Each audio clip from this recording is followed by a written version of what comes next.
है everyone, this is Ajay Kumar Gupta.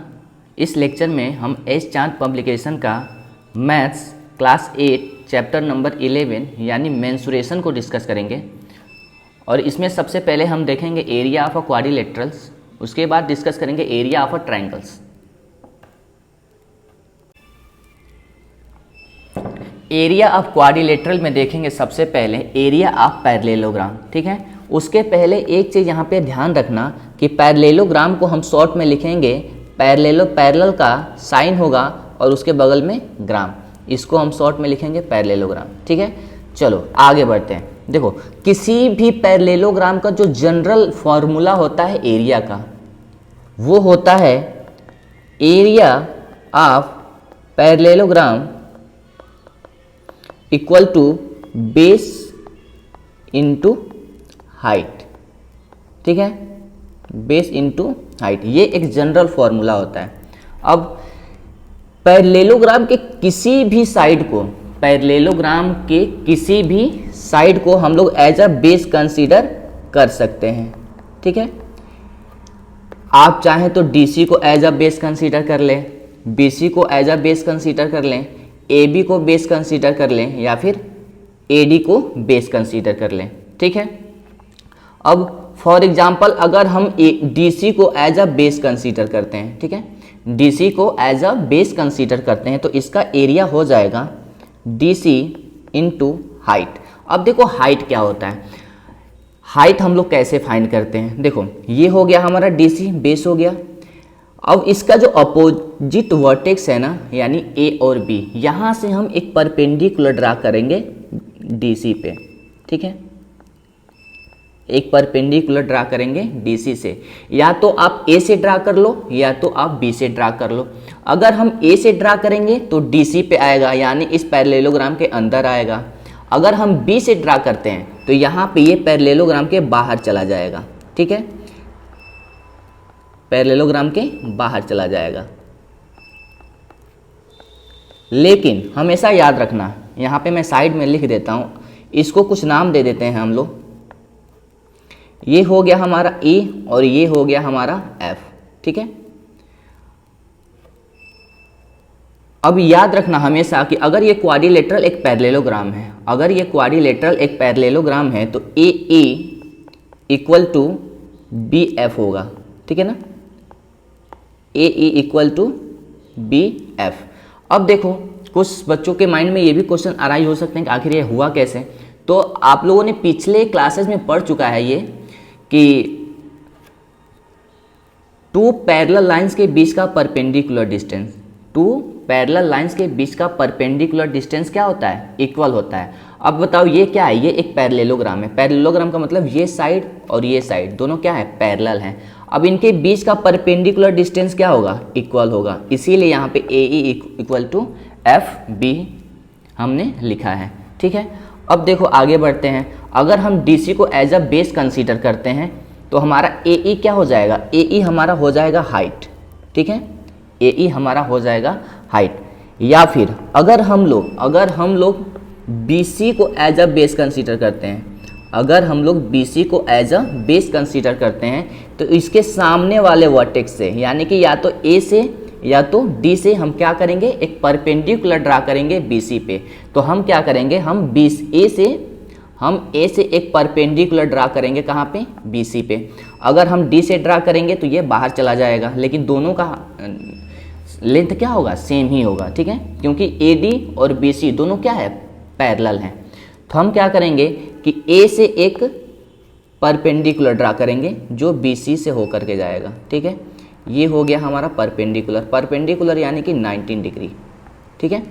अब देखो, अगर हम BC को एज अ बेस कंसीडर करते हैं तो इसका एरिया हो जाएगा BC इंटू ए, यहाँ पे कुछ इसको नाम दे देते हैं,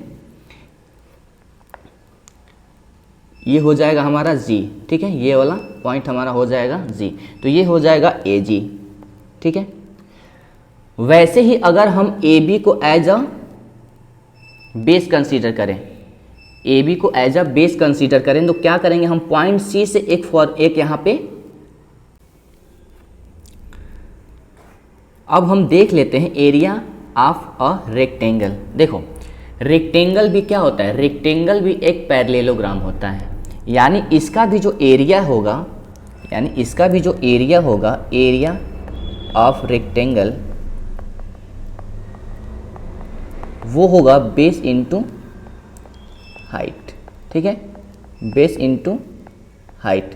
तो अगर हम लोग DC को एज अ बेस कंसीडर करेंगे तो बाय डिफ़ॉल्ट AD हमारा क्या हो जाएगा, हाइट हो जाएगा। ठीक है, क्योंकि इन दोनों साइड के बीच में 90 डिग्री का एंगल फॉर्म होता है। ठीक है, इन दोनों साइड के बीच में 90 डिग्री का एंगल फॉर्म होता है, इसीलिए अगर हम DC को एज अ बेस कंसीडर करते हैं तो AD हमारा बाय डिफ़ॉल्ट क्या हो जाएगा, इसका हाइट हो जाएगा। ठीक है, तो अगर DC हमारा L है तो AD क्या है, B, यानी कि ये लेंथ हो जाएगा और ये ब्रेथ हो जाएगा। तो इसका जो एरिया होता है वो होता है L इंटू B। ठीक है, अब बढ़ते हैं आगे। अब देख लो स्क्वायर भी एक क्या होता है, स्क्वायर भी एक पैरेललोग्राम होता है। तो इसका भी एरिया क्या हो जाएगा, एरिया ऑफ स्क्वायर ये हो जाएगा DC को अगर हम बेस माने, यानी कि बेस इंटू हाइट।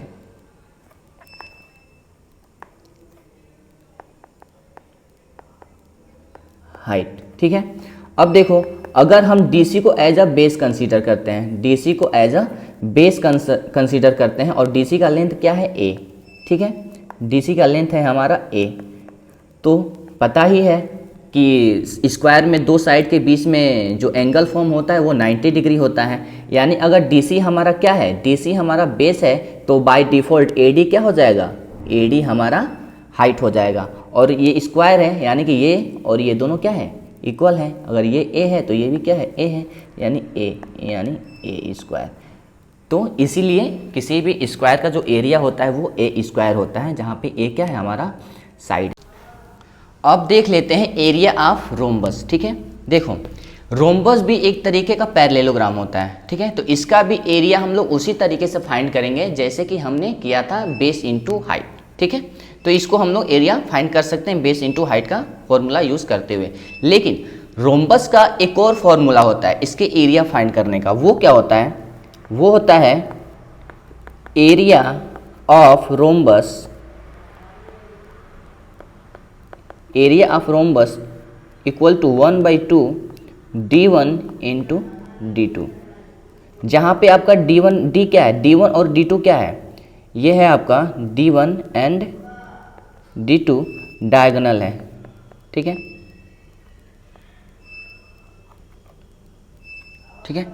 D1 और D2 क्या है, डायगोनल है। तो ये भी एक फॉर्मूला होता है रोम्बस का एरिया फाइंड करने का, area of rhombus equal to 1/2 D1 into D2। ठीक है, तो इसको थोड़ा हम प्रूफ करने का ट्राई करेंगे। We will try to proof it.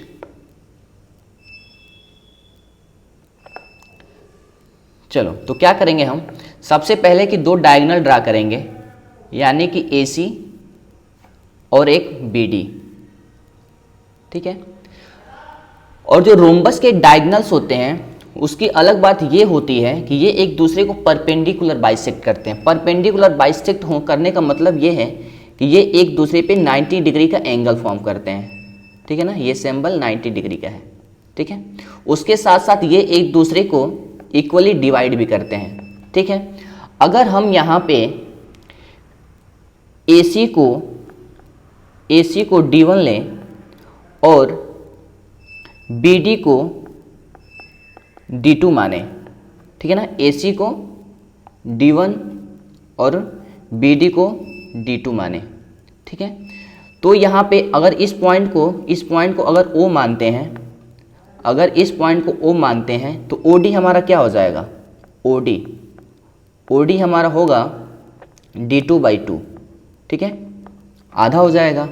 और OB क्या हो जाएगा, OB भी हमारा हो जाएगा D2/2। और OA क्या हो जाएगा, D1/2। ठीक है, D1/2। और OC क्या हो जाएगा, ये भी हो जाएगा D1/2। ठीक है, अब देखो एक छोटी सी चीज़ यहाँ पे मैं तुम लोग को बताऊंगा कि how to find the area of a triangle, ठीक है।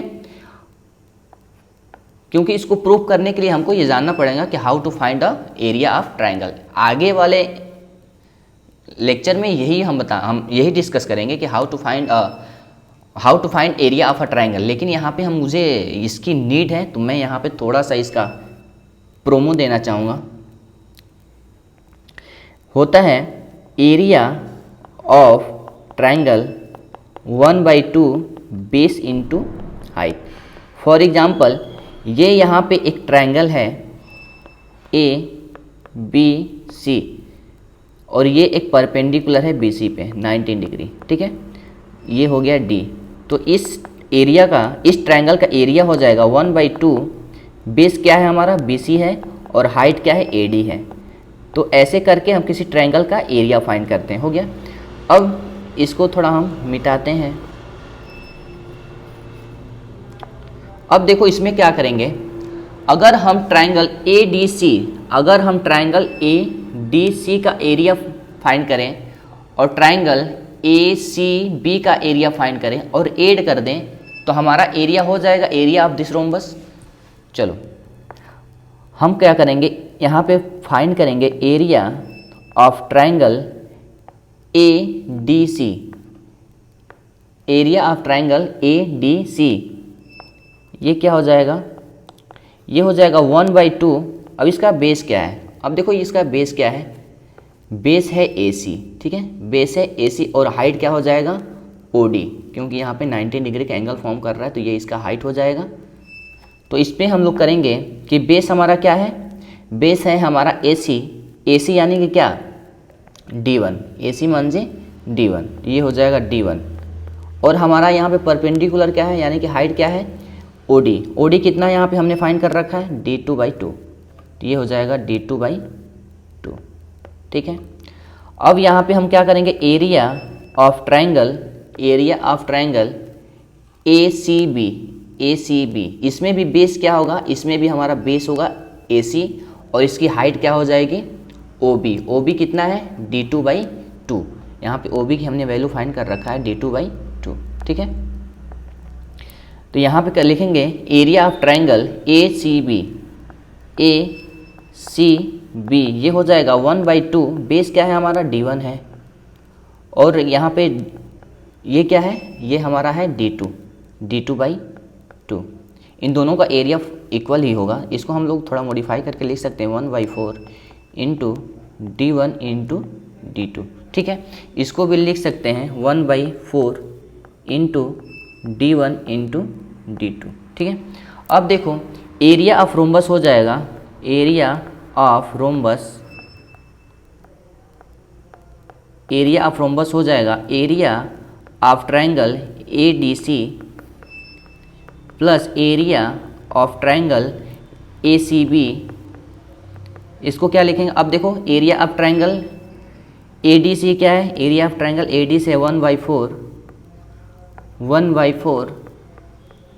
D1 इंटू D2 प्लस इसका एरिया क्या है ACB का एरिया क्या है 1/4 D1 इंटू D2। तो ये हो जाएगा 1/4 D1 इंटू D2। इसको ऐड करेंगे तो देखो ये दोनों ऐड हो जाएंगे और ये क्या हो जाएगा 2/4 D1 इंटू D2, ठीक है। अब यहाँ से ये कैंसिल आउट हो जाएगा तो क्या बचेगा 1/2 D1 इंटू D2। तो ये हो जाएगा area of rhombus equal to 1/2 D1 into D2, ठीक है। ये हमने यहाँ पे इस फॉर्मूले को प्रूफ कर दिया। अब बढ़ते हैं आगे। अब देख लेते हैं एरिया ऑफ अ ट्रायंगल।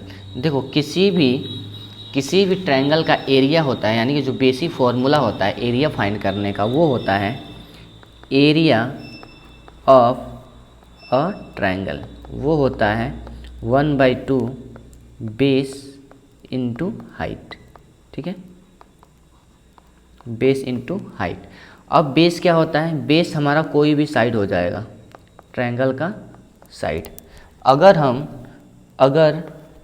अगर AC को हम एज अ बेस कंसीडर करते हैं तो उसके सामने वाले वर्टेक्स यानी B से हम इस पे क्या करते हैं, एक परपेंडिकुलर ड्रा करते हैं। परपेंडिकुलर यानी कि 90 डिग्री का एंगल फॉर्म करते हुए एक लाइन ड्रा करना, ठीक है।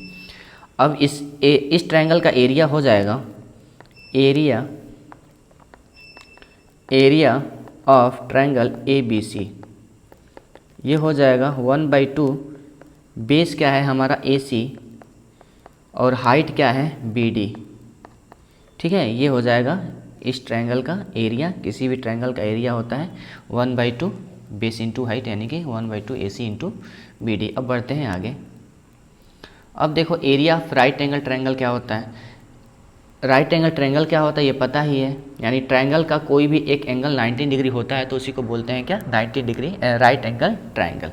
अब देखो इसका एरिया क्या होता है, एरिया ऑफ ट्रायंगल ABC, इसमें क्या होता है कि BC हमारा क्या हो जाता है, बेस हो जाता है, और जो AB होता है वो क्या हो जाता है, हाइट हो जाता है। ये हाइट इसलिए हो जाता है कि ये BC पे क्या कर रहा है, 90 डिग्री का एंगल फॉर्म कर रहा है, इसीलिए हमको एक अलग से यहाँ पे परपेंडिकुलर ड्रा नहीं करना होता है, AB ही हमारा क्या हो जाता है, हाइट हो जाता है।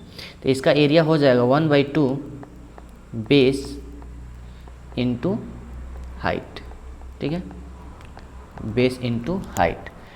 ये हो जाएगा 1/2, बेस क्या है हमारा BC और हाइट क्या है AB, ठीक है। तो ये हो जाएगा एक राइट एंगल ट्रायंगल का एरिया। अब बढ़ते हैं आगे।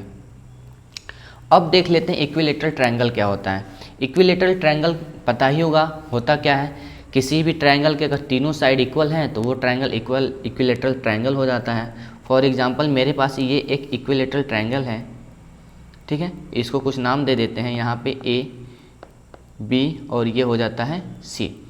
अब देखो इसमें क्या होता है ना कि अगर हम B से AC पे एक क्या करें, परपेंडिकुलर ड्रा करें, B से AC पे एक परपेंडिकुलर ड्रा करें,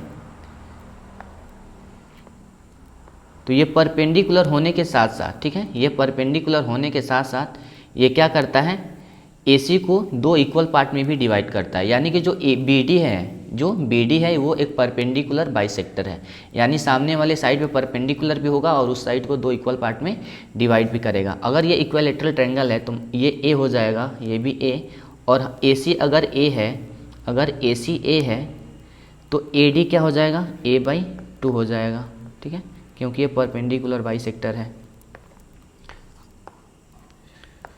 और यहाँ पे DC क्या हो जाएगा, DC भी हमारा क्या हो जाएगा, A/2 हो जाएगा।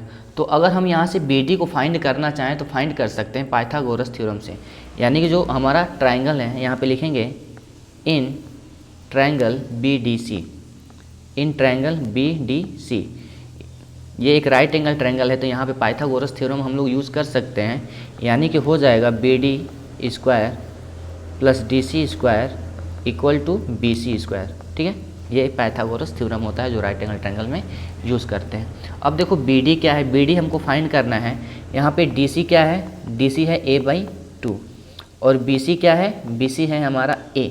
तो यहाँ पे पुट करेंगे तो ये हो जाएगा BD + DC है A/2, तो ये हो जाएगा A/2² = BC है हमारा A, तो ये हो जाएगा A²। अब क्या करेंगे, इसको हम लोग इधर लेके जाएंगे, तो ये हो जाएगा BD² = A² - A²/4, ठीक है। इसको आगे सोल्व करेंगे तो ये हो जाएगा 3A²/4। तो यहाँ से BD की वैल्यू क्या हो जाएगी, BD की वैल्यू हो जाएगी हमारी √3/2 × A। यानी जो हमारा ये परपेंडिकुलर बाइसेक्टर है ये हो जाएगा √3/2 × A, ठीक है। अब देखो एरिया ऑफ दिस ट्रायंगल क्या हो जाएगा, area of this equilateral triangle ABC, किसी भी ट्रायंगल का एरिया क्या होता है, किसी भी ट्रायंगल का एरिया होता है 1/2 बेस इंटू हाइट, ठीक है। तो बेस क्या है हमारा, बेस है हमारा यहाँ पे A, और हाइट क्या हमने फाइंड करके रखा है, √3/2 × A, यानी कि √3/2 × A। इसको मल्टीप्लाई करके लिखेंगे तो ये हो जाएगा √3/4 इंटू ए स्क्वायर, यानी किसी भी इक्विलेटरल ट्रायंगल का एरिया होता है √3/4 इंटू ए स्क्वायर, और यहाँ पे हमने इसको फाइंड भी कर लिया है। तो बढ़ते हैं आगे।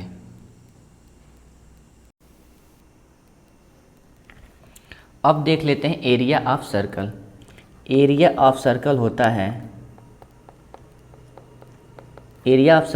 है पाई आर स्क्वायर, जहाँ पे आर क्या है, जहाँ पे आर है रेडियस, ठीक है, जहाँ पे आर क्या है, जहाँ पे आर है रेडियस, ठीक है।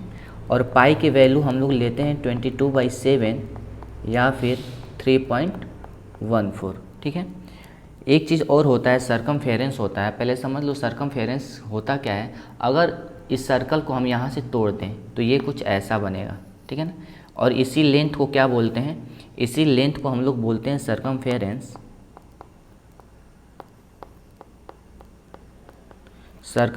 या फिर पेरीमीटर, ठीक है, सरकमफेरेंस या फिर पेरीमीटर। और ये होता है 2πr, जहाँ पे r क्या है, r हमारा रेडियस है। इसको हम लोग ऐसे भी लिख सकते हैं पाई इंटू डी, जहाँ पे d हमारा है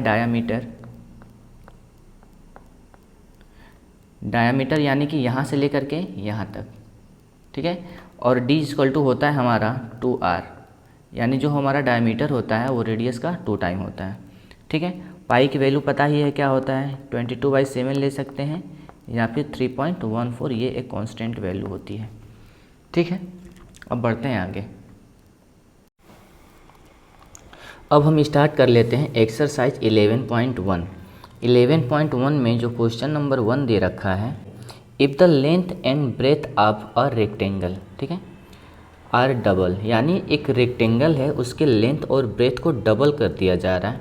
तो आगे पूछ रहा है by what percentage is it's area increase, यानी इसके जो एरिया में परसेंटेज इंक्रीजमेंट होगा वो क्या होगा। तो चलो देख लेते हैं। फॉर एग्जांपल मेरे पास एक ये रेक्टेंगल है, ठीक है।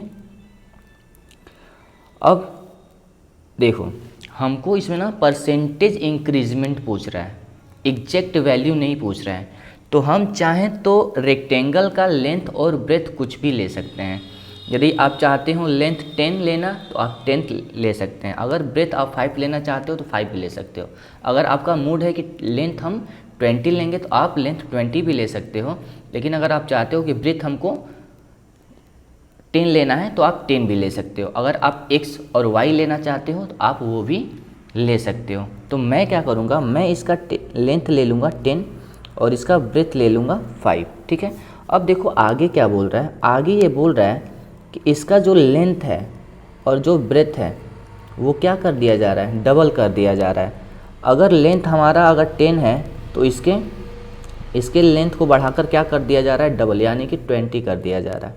अगर इसका ब्रेथ 5 है तो इसको क्या कर दिया जा रहा है, 10 कर दिया जा रहा है, ठीक है। अब पूछ रहा है कि इनके एरिया में कितने परसेंट का इंक्रीजमेंट हुआ। अगर लेंथ और ब्रेथ बढ़ रहा है तो उसके एरिया में भी कुछ ना कुछ इंक्रीजमेंट जरूर होगा। तो देख लेते हैं। अब यहाँ पे इसका एरिया क्या हो जाएगा, किसी भी रेक्टेंगल का एरिया क्या होता है, लेंथ इंटू ब्रेथ। तो लेंथ क्या है 10 और ब्रेथ क्या है 5, तो ये हो जाएगा हमारा 50।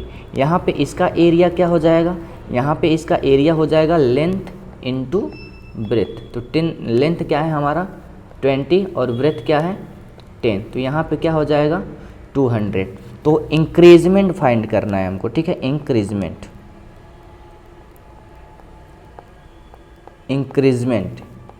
इन परसेंटेज, ठीक है। तो इसमें क्या फॉर्मूला होगा, डिफरेंस इन एरिया, ठीक है ना, difference in area upon area before increment,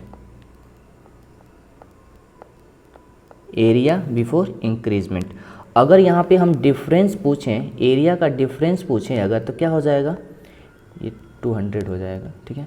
अगर एरिया का डिफरेंस पूछें तो ये हो जाएगा 200 - 50, क्या मिल जाएगा हमको 150। तो यहाँ पे हम पुट करेंगे तो डिफरेंस इन एरिया क्या हो जाएगा 150 है। एरिया इंक्रीजमेंट के पहले क्या था 50 था, तो ये क्या हो जाएगा, ये आ जाएगा 3/1। और फ्रैक्शन को परसेंटेज में कन्वर्ट करने के लिए क्या करते हैं 100 से मल्टीप्लाई करते हैं, तो ये हो जाएगा हमारा 300। यानी इसके एरिया में 300% का क्या हो जाएगा इंक्रीजमेंट हो जाएगा। अब एक चीज़ और समझ लो, कुछ बच्चों को लगता है ना कि ये 10 और 20 पे उनको नहीं समझ में आता है, ठीक है ना। कुछ एग्जैक्ट वैल्यू लेकर अगर इसको सॉर्ट आउट किया जाए या फिर सॉल्व किया जाए तो कुछ बच्चों को नहीं समझ में आता है। तो हम क्या करेंगे, एक बार इसी क्वेश्चन को x और y से सॉल्व कर लेंगे, ठीक है। तो चलो मान लेते हैं कि ये हमारे पास एक रेक्टेंगल है जिसका लेंथ है हमारे पास x और ब्रेड्थ है हमारे पास y। इसी रेक्टेंगल को बढ़ा करके, यानी इसका जो लेंथ है वो क्या हो जा रहा है 2x हो जा रहा है, और इसका जो ब्रेड्थ है वो क्या हो जा रहा है 2y हो जा रहा है। अब यहाँ पे इस रेक्टेंगल का एरिया क्या होगा x इंटू वाई, यानी कि लेंथ इंटू ब्रेड्थ। यहाँ पे एरिया क्या हो जाएगा 2x इंटू 2y, यानी कि क्या हो जाएगा 4xy। अब देखो इंक्रीजमेंट दिखना है हमको, increment in area, increment in area into in percentage, ठीक है। तो इसमें क्या बताया था अभी, डिफरेंस इन एरिया, ठीक है ना, difference in area upon area before increment, ठीक है ना, एरिया बिफोर इंक्रीजमेंट। तो डिफरेंस यहाँ पे अगर हम लोग फाइंड करें तो क्या आ जाएगा 4xy माइनस xy, क्या आ जाएगा 3xy। तो यहाँ पे रखेंगे हम लोग 3xy, और एरिया पहले क्या था इंक्रीजमेंट के x और xy था, ठीक है। तो इसको कैंसिल आउट करेंगे तो क्या आ जाएगा हमारे पास 3/1। अब फ्रैक्शन को परसेंटेज में कन्वर्ट करने के लिए क्या करेंगे 100 से मल्टीप्लाई, तो ये हो जाएगा 300%, यानी कि एरिया में 300% का क्या हो जाएगा इंक्रीजमेंट हो जाएगा, ठीक है। अब बढ़ते हैं आगे, यानी कि क्वेश्चन नंबर 1 के बी में, ठीक है। क्वेश्चन नंबर 1 का जो बी है, क्वेश्चन नंबर 1 का जो बी है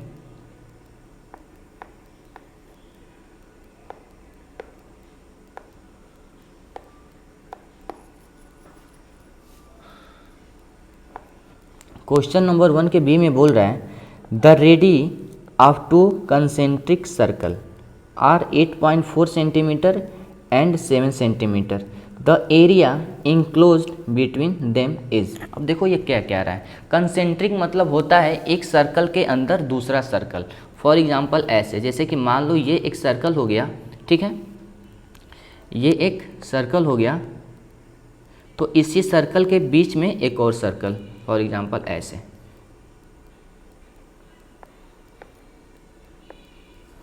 ठीक है। और इन दोनों का एक सेंटर है यहाँ पे, ये दोनों सर्कल क्या हो जाएंगे कंसेंट्रिक सर्कल हो जाएंगे, ठीक है। अब देख लो, अब मान लेते हैं कि जो बड़ा वाला सर्कल है इसका रेडियस है r1, यानी ये वाला है r1, ठीक है। छोटे वाले सर्कल का रेडियस मान लेते हैं r2, ठीक है ना, ये हो जाएगा r2, ठीक है।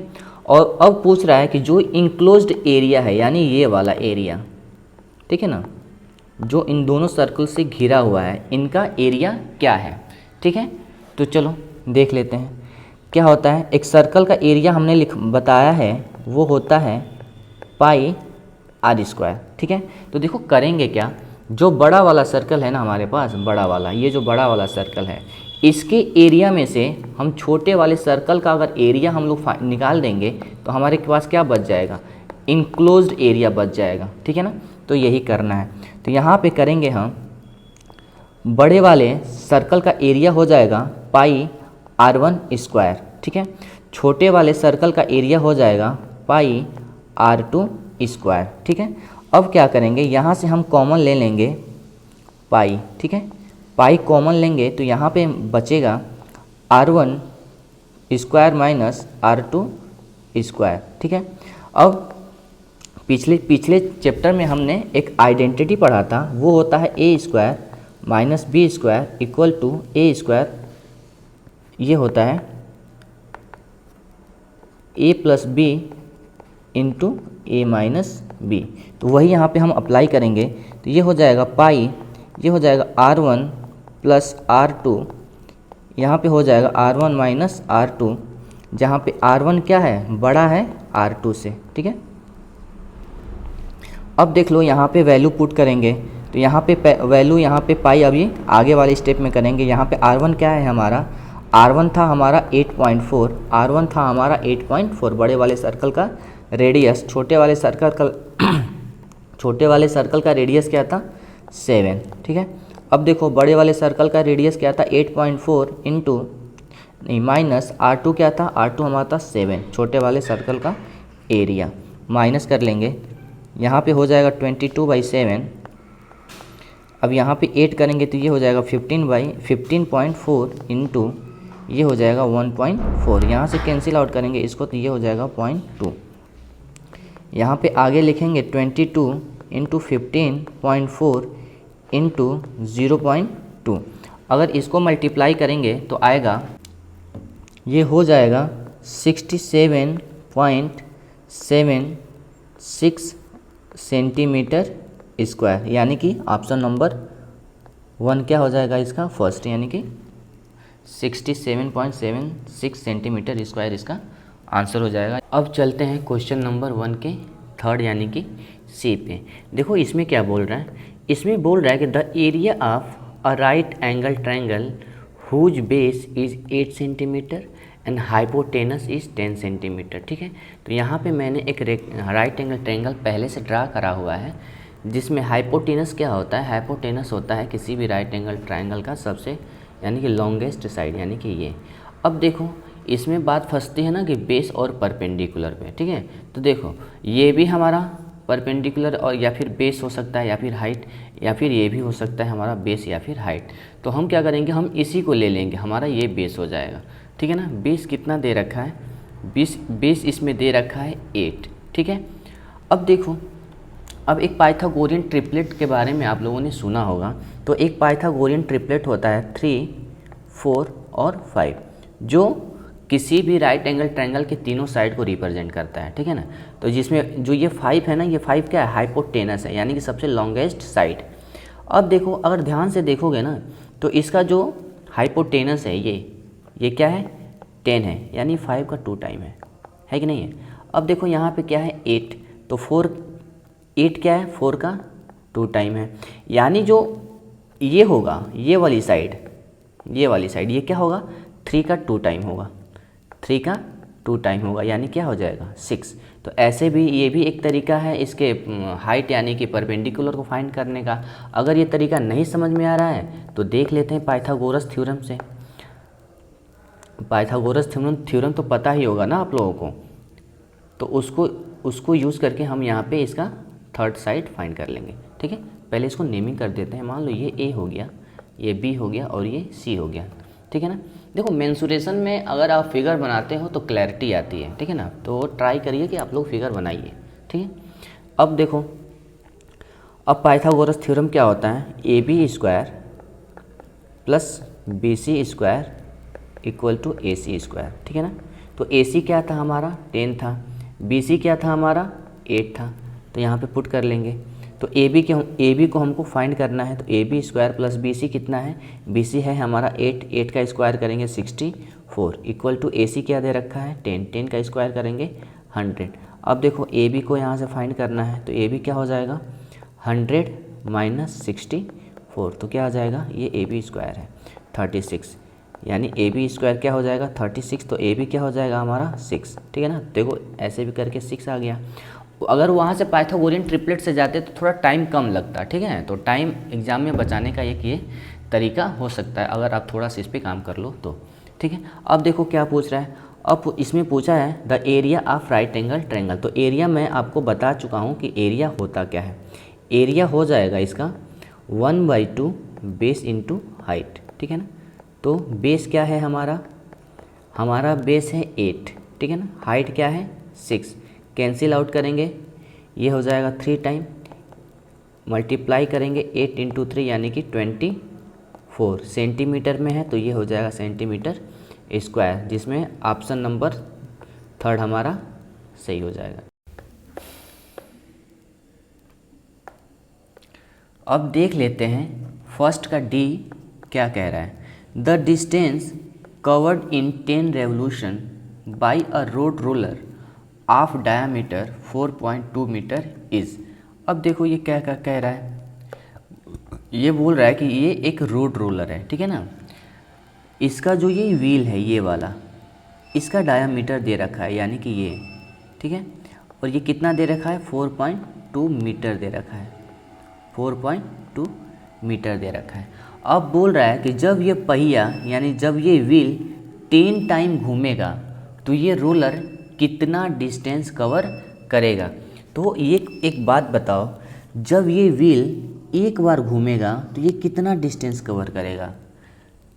ये व्हील जब एक बार घूमेगा तो ये अपने सरकमफेरेंस के जितना डिस्टेंस कवर करेगा, यानी कि इसका सरकमफेरेंस क्या हो जाएगा,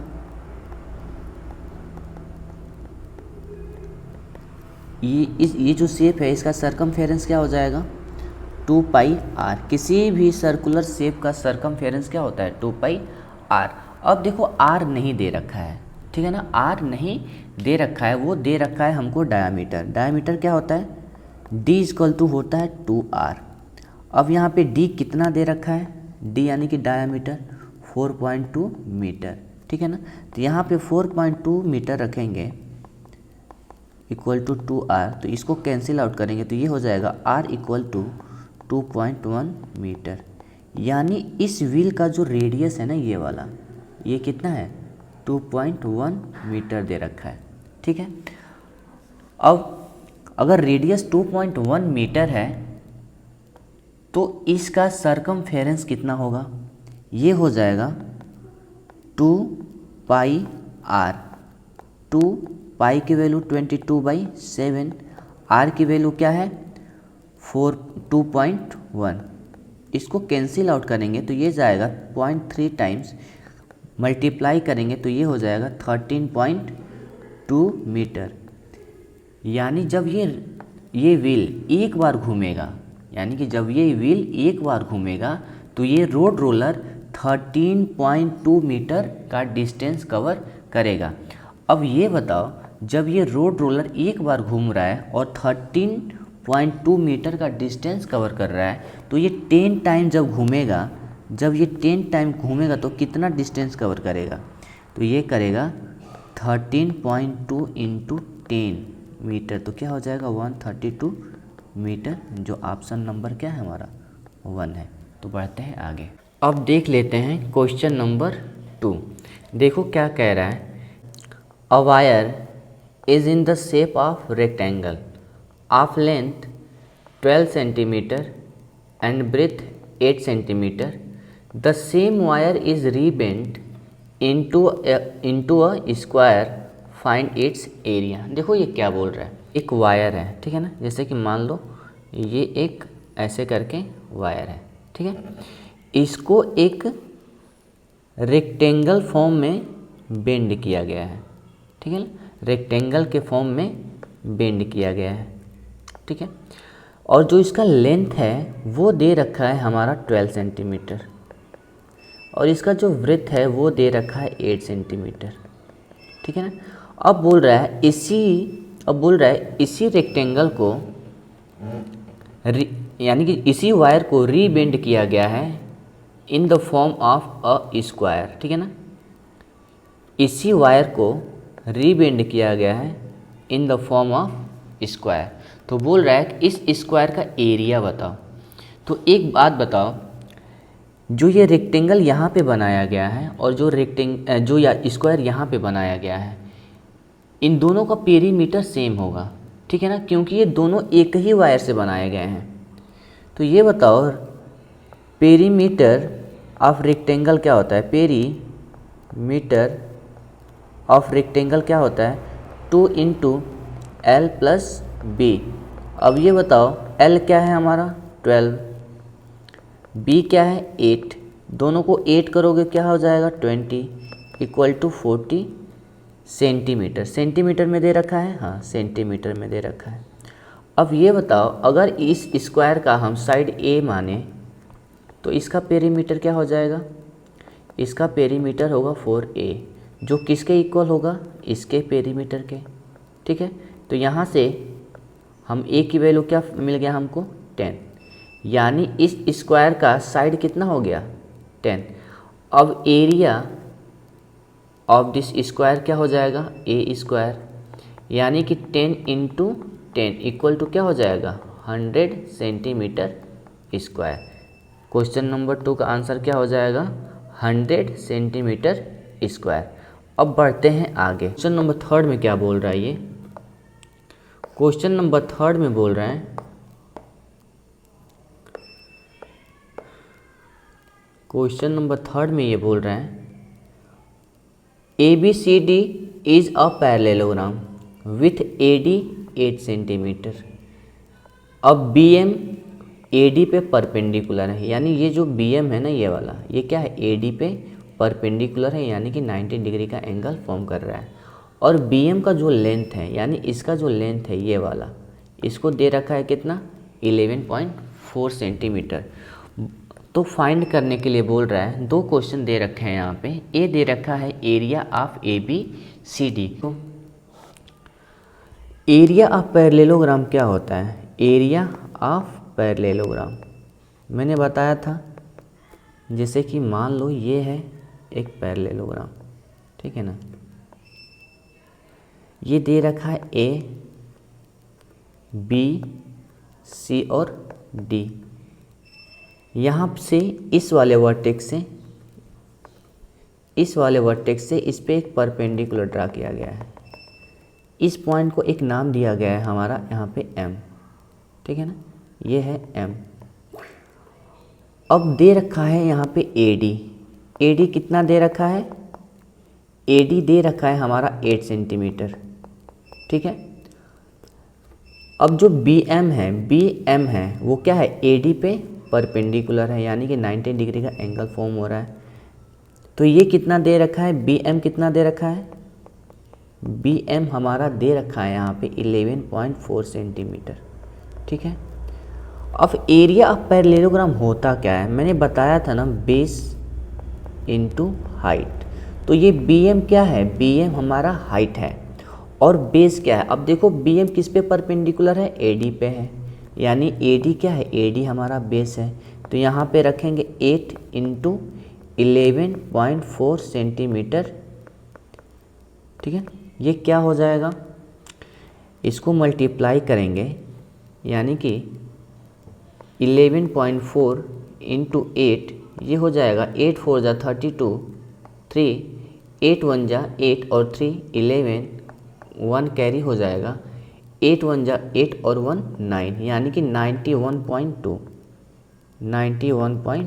यहाँ पे आंसर भी मैंने यहाँ पे लिखा था कहीं पे, ये हो गया 91.2।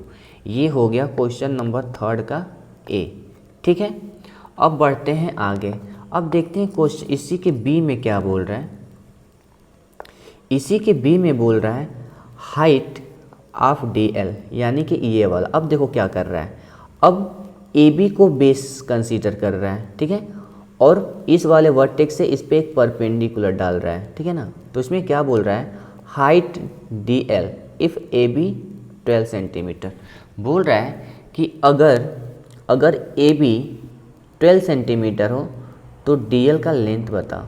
अब ये बताओ, हमने इस पैरेललोग्राम का अभी एरिया फाइंड करा था ना, कितना आया था 91.2 सेंटीमीटर।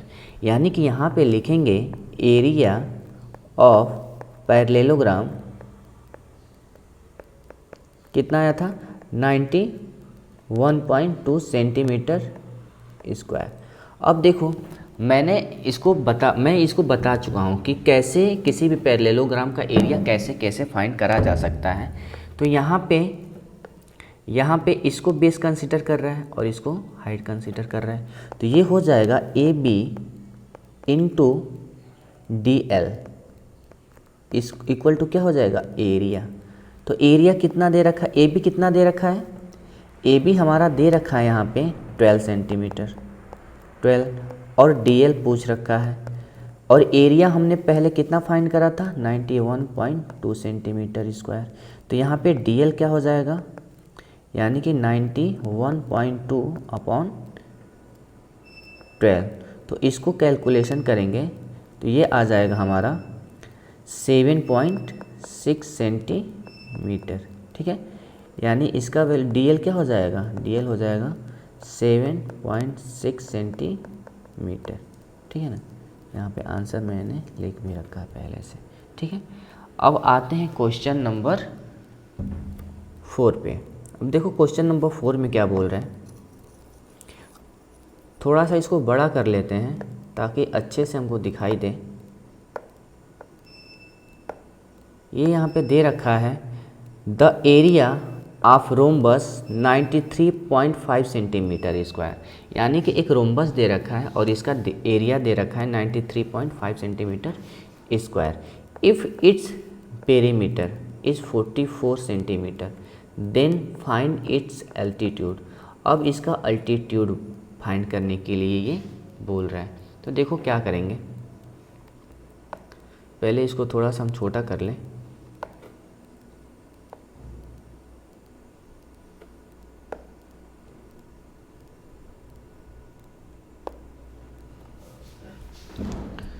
अब देखो यहाँ पे दे रखा है एरिया ऑफ रोम्बस दे रखा है 93.5 सेंटीमीटर स्क्वायर, ठीक है। इसका पेरीमीटर दे रखा है क्या 44 सेंटीमीटर। पूछ क्या रहा है, एल्टीट्यूड पूछ रहा है, ठीक है। तो देखो किसी भी रोम्बस का पेरीमीटर क्या होता है, अगर ये ए है तो पेरीमीटर क्या होता है, सम ऑफ ऑल साइड। तो यहाँ पे अगर हम सम ऑफ ऑल साइड करेंगे तो ये हो जाएगा 4a, यानी कि पेरीमीटर दे कितना रखा है 44 सेंटीमीटर। तो यहाँ से कैंसिल आउट करेंगे तो a की वैल्यू क्या आ जाएगी 11 सेंटीमीटर, यानी इसका साइड हमको मिल गया ये वाला, ठीक है ना। ये हो गया 11 सेंटीमीटर। तो इसका अल्टीट्यूड पूछ रहा है, तो अल्टीट्यूड क्या करेंगे, इसके सामने वाले साइड पे इस पे एक परपेंडिकुलर ड्रा करेंगे, ठीक है। ये हो जाएगा अल्टीट्यूड बोले, परपेंडिकुलर बोले या फिर हाइट बोले, ठीक है। तो ये हो जाएगा 19 डिग्री यानी कि अल्टीट्यूड, ठीक है। अब इसका एरिया क्या होगा, area of rhombus, area of rhombus क्या हो जाएगा, base into height equal to area. यानी कि बेस क्या है हमारा 11, हाइट पूछ रहा है यानी कि अल्टीट्यूड पूछ रहा है, एरिया दे कितना रखा है 93.5 यानी कि h यानी कि अल्टीट्यूड, h को ही हम एल्टीट्यूड बोल रहे हैं यहाँ पे, ठीक है ना। कितना दे रखा है, ये हो जाएगा 93.5 अपॉन 11, ठीक है। अब इसको डिवाइड करेंगे तो ये आएगा 8.5 सेंटीमीटर, ठीक है। यानी इसका जो अल्टीट्यूड हो जाएगा ये हो जाएगा 8.5 सेंटीमीटर, ठीक है ना। यानी कि हम यहाँ पे लिख भी चुके हैं इसका आंसर 8.5 सेंटीमीटर। अब बढ़ते हैं आगे, ठीक है।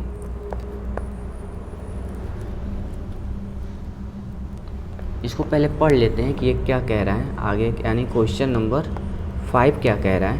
क्वेश्चन नंबर 5 कह रहा है इसमें the base of N isosceles triangle is 12 centimetre and its perimeter is 32 centimetre, find its area. यानी एक आइसोसेलेस ट्रायंगल का बेस दे रखा है और इसका पेरीमीटर दे रखा है, ठीक है ना। पेरीमीटर क्या दे रखा है 32 सेंटीमीटर, तो इसका एरिया पूछ रहा है। चलो देखते हैं पहले इसको थोड़ा छोटा कर लेते हैं। अब देखो आइसोसेलेस ट्रायंगल क्या होता है। आइसोसेलेस ट्रायंगल यानी कि एक ऐसा ट्रायंगल जिसमें दो साइड क्या होते हैं, इक्वल होते हैं, ठीक है। और जो थर्ड साइड होता है, ये मान लो ए हो गया, ये बी हो गया और ये सी हो गया।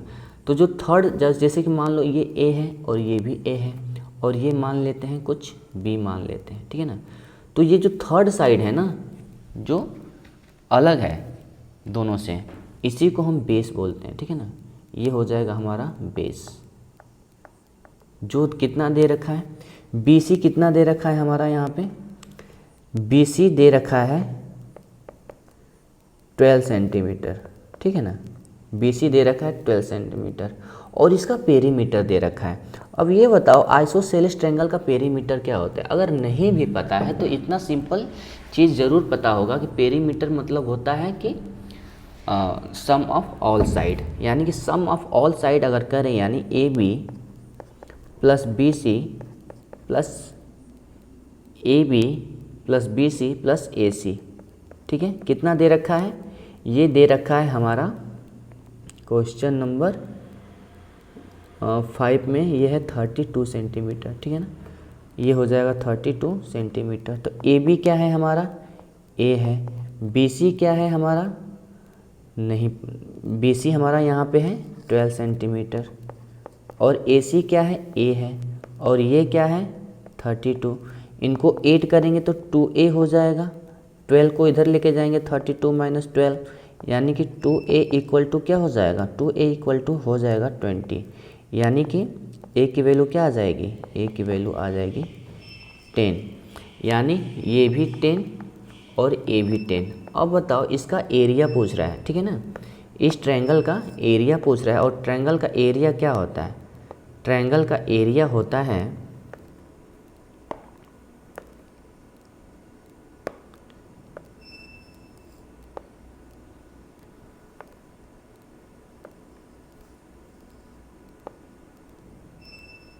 ट्रायंगल का एरिया होता है 1/2 base into height, area of triangle. ये होता है 1/2 इंटू बेस इंटू हाइट। देखो बेस तो हमको पता है, ठीक है ना, बेस हमको पता है BC।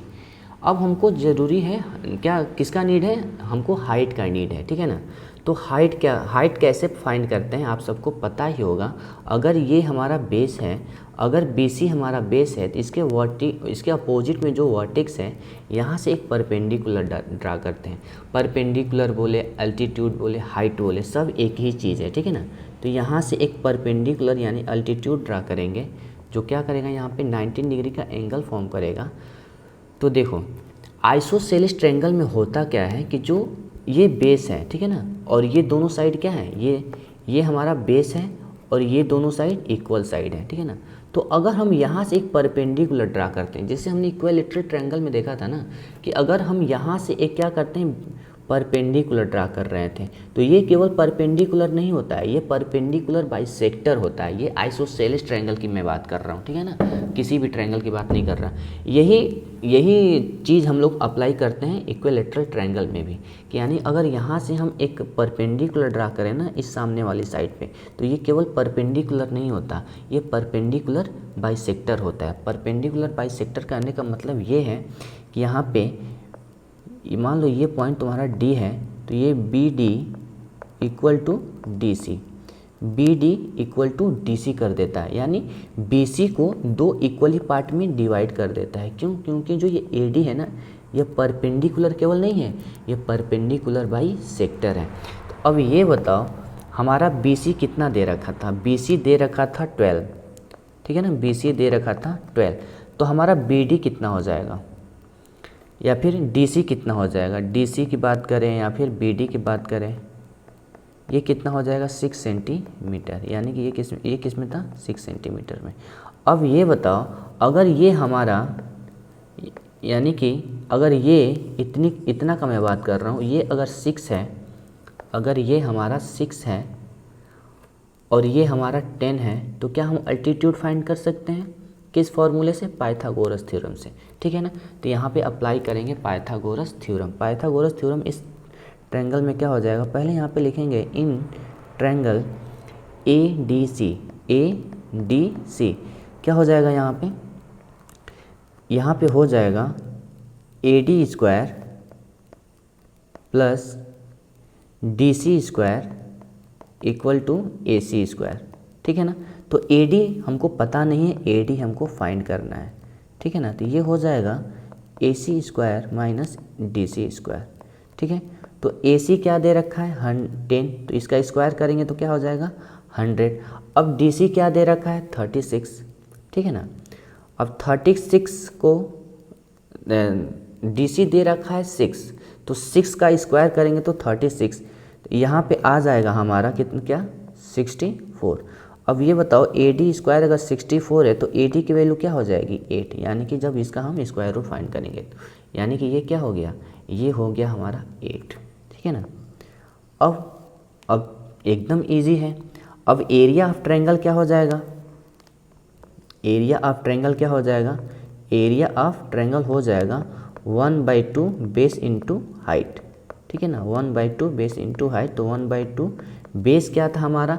अब देखो हमको इस पूरे ट्रायंगल का एरिया फाइंड करना है ना, ऐसा नहीं है कि हमको केवल इसका फाइंड करना है, ऐसा तो है नहीं, हमको पूरे ट्रायंगल का एरिया फाइंड करना है, यानी इसका करना है ABC का।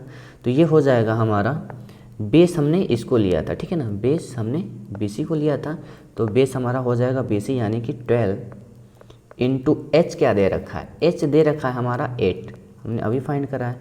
तो इसको इससे काउंट करेंगे, इसको कैंसिल आउट करेंगे तो ये 4 टाइम हो जाएगा, तो इसको 12 इंटू 4 हो जाएगा क्या 48 सेंटीमीटर स्क्वायर, यानी इस ट्रायंगल का एरिया क्या हो जाएगा, इस ट्रायंगल का एरिया हो जाएगा 48 सेंटीमीटर स्क्वायर, ठीक है ना।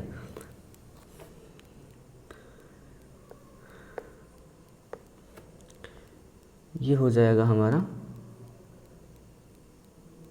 48 सेंटीमीटर स्क्वायर। अब बढ़ते हैं आगे, अब देखते हैं क्वेश्चन नंबर 6, ठीक है ना। क्वेश्चन नंबर 6 क्या बोल रहा है, पहले इसे थोड़ा हम साफ कर दें, ठीक है, और इसको थोड़ा सा हम बड़ा कर देते हैं।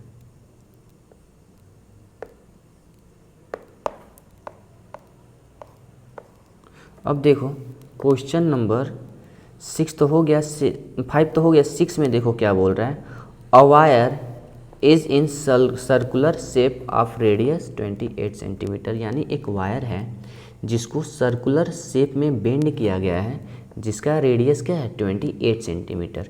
इफ़ इट्स बेंड, यानी इसको यदि इसको बेंड किया जाता है in the form of square, what will be the area of the square formed, ठीक है ना। यानी जो इसी वायर को जब हम एक स्क्वायर में बेंड कर रहे हैं तो उस स्क्वायर का एरिया क्या होगा, बहुत इजी है, ऐसा क्वेश्चन हमने पहले कर रखा है, तो ये भी थोड़ा सा इजी ही होगा, ठीक है ना। थोड़ा सा इसको छोटा कर लेते हैं। चलो, एक सर्कल दे रखा है जिसका रेडियस क्या है, जिसका रेडियस है यानी कि R1 या फिर R कुछ भी ले सकते हैं। तो यहाँ पे R1 क्या दे रखा है 28 सेंटीमीटर, ठीक है, 28 सेंटीमीटर। अब बोल रहा है इसी वायर को कट करके, यानी इसी वायर को कट करके एक स्क्वायर के फॉर्म में बेंड किया जा रहा है, ठीक है ना। तो अब ये बताओ इसका जो ये वायर तो वही है जो सर्कल बनाया गया था, और उसके बाद इसी का वायर स्क्वायर बनाया जा रहा है। एक बात बताओ, सर्कल का पेरीमीटर या फिर सरकमफेरेंस, फिर पेरीमीटर क्या होगा, सेम ही होगा। तो किसी भी सर्कल का पेरीमीटर क्या होता है, यानी किसी भी सर्कल का सरकमफेरेंस क्या होता है, सरकमफेरेंस होता है, इसको हम शॉर्ट में C लिख दे रहे हैं, ठीक है, 2πr। तो यहाँ से r की वैल्यू हमको पता ही है, तो ये हो जाएगा 2 इंटू 22/7 इंटू r की वैल्यू क्या दे रखी है 28, इसको कटाओगे कितना टाइम जाएगा 4 टाइम, तो ये हो जाएगा 22 इंटू 8, मल्टीप्लाई करोगे 8 2 जा 16, कैरी 1 हो जाएगा, और 8 2 जा 16 और 1 17, ये सेंटीमीटर। स्क्वायर का पेरीमीटर होगा, स्क्वायर का पेरीमीटर होगा 4a। अब ये बताओ 4a इक्वल टू क्या हो जाएगा 176, तो यहाँ से कैंसिल आउट करेंगे इसको, यानी कि a इक्वल टू क्या हो जाएगा 4 4 जा 16, 4 4 जा 16, यानी इसका क्या हो गया ए, यानी इस स्क्वायर का साइड हो गया 44 centimetre, 44 centimetre. Area of square क्या हो जाएगा, एरिया ऑफ स्क्वायर हो जाएगा 44 इंटू 44, ठीक है ना।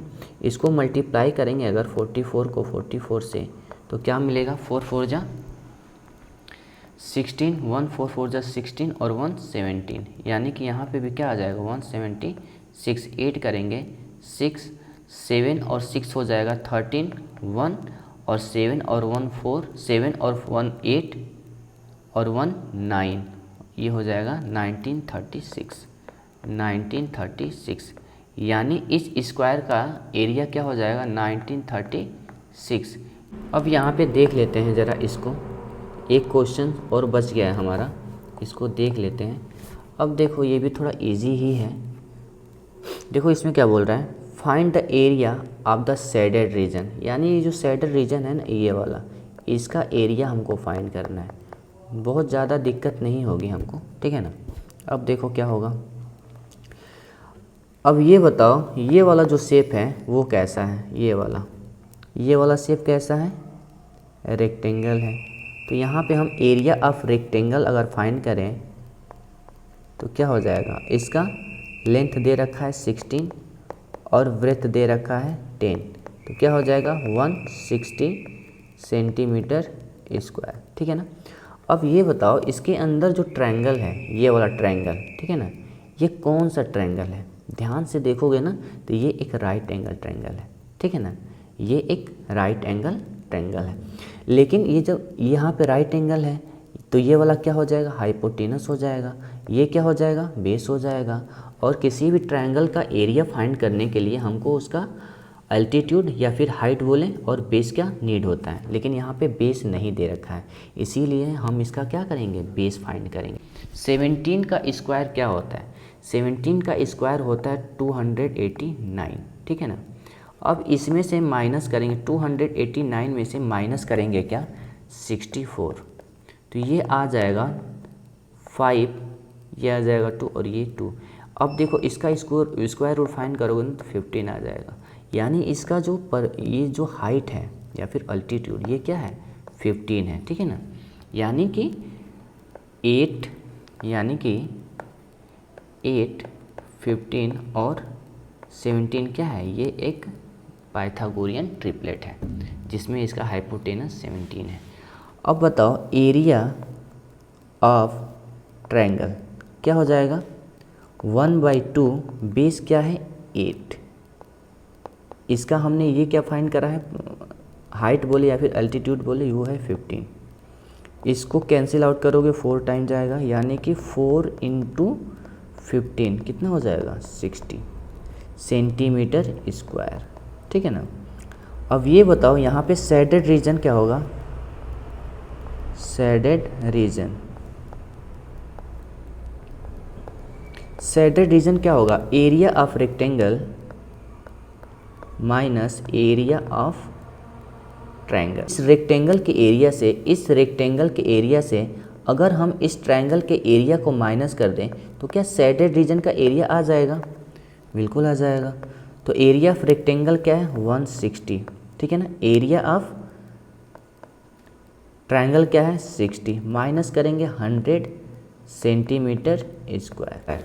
अब बढ़ते हैं आगे,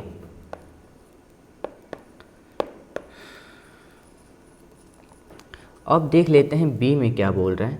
बी में यहाँ पे एक स्क्वायर दे रखा है, ठीक है ना, ये एक स्क्वायर है, ठीक है, और इसके अंदर एक सर्कल फॉर्म करा है, ठीक है। अब पूछ रहा है इस वाले पार्ट का एरिया बताओ, ये जो शेडेड रीजन दिखाई दे रहा है ना हल्का हल्का, इसका एरिया पूछ रहा है। तो कोई दिक्कत नहीं है, जैसे हमने इनका फाइंड करा था ना वैसे ही इसका भी फाइंड कर लेंगे, ठीक है। तो यहाँ पे ये बताओ पहले एरिया ऑफ स्क्वायर क्या होगा, ए स्क्वायर होता है यानी कि इस साइड स्क्वायर, यानी कि इसका साइड क्या है 14 स्क्वायर, क्या हो जाएगा 196 सेंटीमीटर स्क्वायर, ठीक है। अब ये बताओ एरिया ऑफ सर्कल क्या हो जाएगा, एरिया ऑफ सर्कल। अब ये बताओ एक चीज़ बताओ पहले, यहाँ से लेकर के यहाँ तक क्या है, ये है 14, ठीक है ना। अब ये जो इसका सेंटर है ना, यानी इसका डायमीटर क्या हो जाएगा, इस सर्कल का डायमीटर हो जाएगा 14। अगर डायमीटर 14 है, ठीक है ना, डायमीटर अगर 14 है तो 2r इक्वल टू क्या होता है, 14 होता है, क्योंकि डायमीटर इक्वल टू क्या होता है, 2 टाइम्स ऑफ रेडियस। तो यहाँ से r निकालोगे तो क्या आ जाएगा, 7 सेंटीमीटर, ठीक है ना। r क्या आ जाएगा, 7 सेंटीमीटर। तो एरिया ऑफ सर्कल हो जाएगा, क्या होता है, पाई r स्क्वायर। तो पाई यानी कि 22/7, r क्या दे रखा है, 7, यानी कि 7 इंटू 7, तो 7 से 7 कट गया, यहाँ पे क्या आ जाएगा 154 सेंटीमीटर स्क्वायर। यानी कि क्या हो गया, एरिया ऑफ सर्कल हो गया, एरिया ऑफ सर्कल ये हो गया 154 सेंटीमीटर स्क्वायर, ठीक है ना।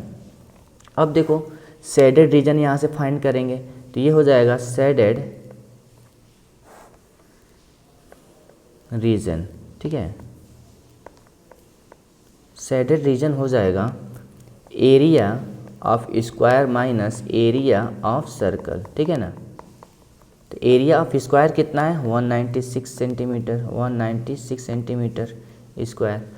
एरिया ऑफ सर्कल कितना आ गया, 154 सेंटीमीटर स्क्वायर। इसको माइनस करोगे, 5 से 4 जाएगा 2 और 19 से 15 जाएगा 4, यानी कि 42 सेंटीमीटर स्क्वायर। यानी कि शेडेड रीजन कितना हो गया, 42 सेंटीमीटर स्क्वायर। मैंने इसका आंसर भी यहाँ पे मेंशन कर रखा है, ठीक है ना, ये वाला, ठीक है। आई होप का आपको समझ में आया होगा। अब बढ़ते हैं आगे। अब देख लेते हैं ये वाला थर्ड वाला लास्ट, इस एक्सरसाइज का लास्ट क्वेश्चन है ये। देखो इसमें क्या बोल रहा है, ये थोड़ा सा बड़ा कर लेते हैं। इसमें ये बोल रहा है कि एक रेक्टेंगल है, ठीक है ना, रेक्टेंगल है ये एक रेक्टेंगल है, ठीक। रेक्टेंगल का लेंथ दे रखा है 80, ठीक है, और इसका ब्रेथ दे रखा है 40।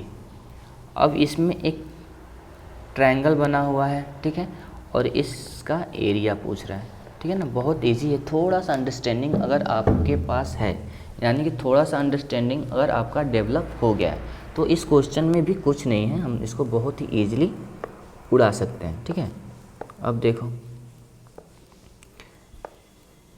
एक बात बताओ, पहले ये जो रेक्टेंगल है, एरिया ऑफ रेक्टेंगल लिख लेते हैं पहले। एरिया ऑफ रेक्टेंगल क्या हो जाएगा, L इंटू बी। एल क्या है, 80 है, और बी कितना है, 40 है, यानी क्या हो जाएगा 3200। सेंटीमीटर में है तो सेंटीमीटर स्क्वायर। अब एक बात बताओ, अगर हमको इस रेक्टेंगल का एरिया फाइंड करना है तो बेस तो दे रखा है, अब इसका हाइट कैसे फाइंड करोगे।